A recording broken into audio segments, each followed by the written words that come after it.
Time now for your forewarned weather with Cedric Haynes.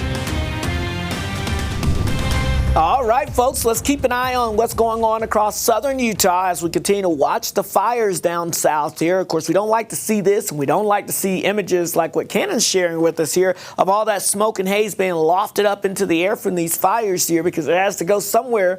And usually that's across the state here. It gets spread out. But thankfully this morning we're seeing some slight improvements with that smoke in terms of the widespread moderate to thick smoke, which is being confined very close to some of our fires, especially the Forsyth fire and the France Canyon fire. So that's the good news. But still, despite the concentration of that smoke being close to those fires, we're still seeing some impacts spreading across the state. So we're not completely clearing the air out anywhere really across the region, but things are getting a little better.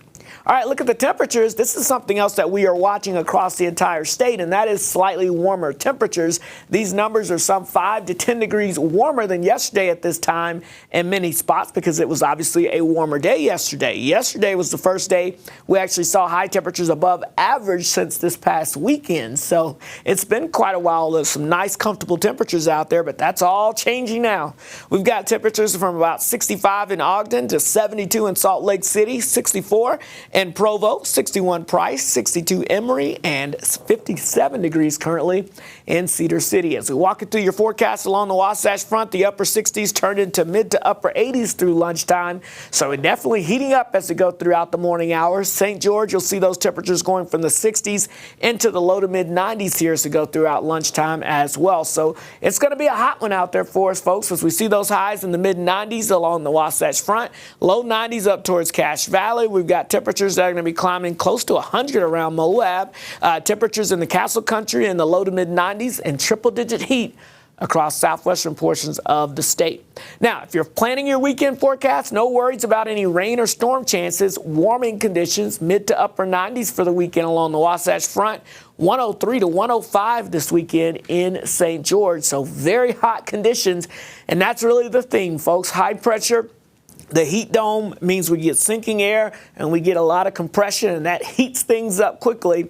But depending on where this high pressure and low pressure sets up, there are some signs as we get towards the middle of next week that could allow for a little monsoon moisture to get squeezed in between. But also by the time we get towards the 4th of July, it looks like we're going to bring back the heat.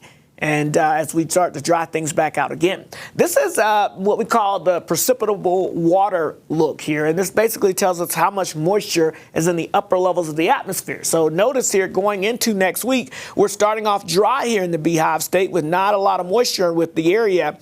But as we get that high pressure to move just slightly to the east, low pressure slightly to our west, we try to squeeze and funnel in some of that moisture. And that's why I think there's going to be at least a chance we could see some precipitation showing up, even though it may not be showing up at the surface yet on the models. I think that's going to be why we're going to be watching that as we get towards the middle of the week. But also good news if you're making outside plans for next Friday, high pressure may try to slide back over the state just in time to provide us with some slightly drier air. So as we look at the overall pattern heading into next week, it's showing a somewhat wetter pattern. I think this is going to be around the middle of the week. We'll see how this plays out again, as it's not a certainty by any means. But it also keeps below average temperatures down to the south of us here, with above average temperatures from the Beehive State and points to the north. And you can see that reflected here in the 7-day.